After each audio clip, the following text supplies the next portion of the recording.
Welcome to The Explainer.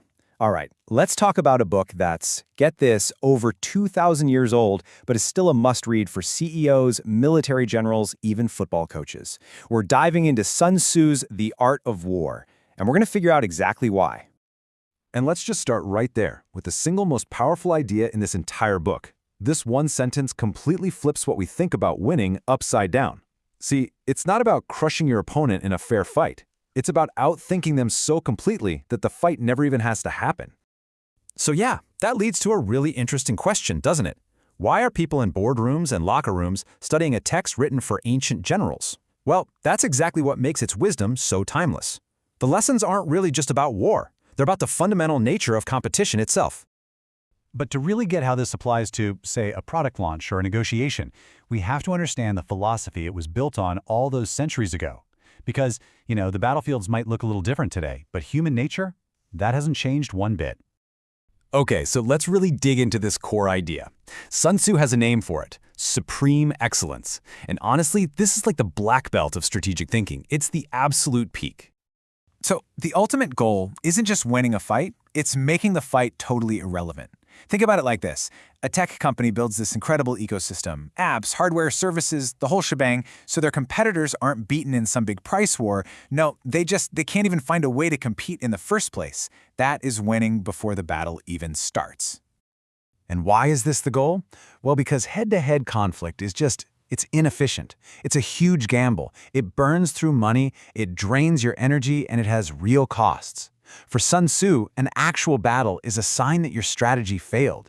It's what you do when all the smarter options are already off the table. So, if the goal is to win without ever throwing a punch, how do you actually pull that off? And the cool thing is, Sun Tzu doesn't just leave us with a neat idea. He gives us a whole toolkit to make it happen. And what's really brilliant here is the balance. Sun Tzu's first rule is that you have to be looking in two directions at once. It's not enough to know your opponent's weak spots. You have to be brutally honest about your own. Because victory, it's found right in that sweet spot where you can hit their weaknesses while protecting yours. Okay, so once you have that knowledge, the next big tool in the box is deception. And we're not just talking about telling fibs here. This is about actively sculpting your opponent's reality so it works for you. And this right here, this is the heart of it. Strategy is a mind game. If you can make your opponent think you're weak when you're actually strong, or that you're far away when you're right next door, you start controlling their choices. And when you control their choices, well, you pretty much control the outcome. So you get these classic tactics, right? These are all perfect examples of that principle in action. You're not just reacting to what's happening, you're creating what's happening. By projecting a false image, you basically trick your opponent into making a huge mistake, like overextending themselves or dropping their guard right when you're about to make your move. But here's the thing.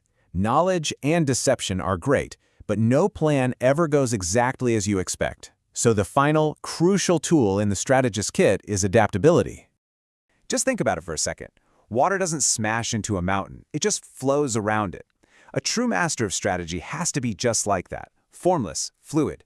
You don't cling to a rigid plan when the facts on the ground change. Nope. You adapt your tactics, you flow with the situation, and you're always looking for that path of least resistance to victory. So on top of that whole toolkit, Sun Tzu also gives us this incredibly powerful diagnostic checklist. It's basically 5 questions you can ask yourself to predict with amazing accuracy if you're going to win before you even start. You see the pattern here, right? Unity, preparation, knowledge. What do they all have in common? They are all things that are in your control before the conflict ever kicks off.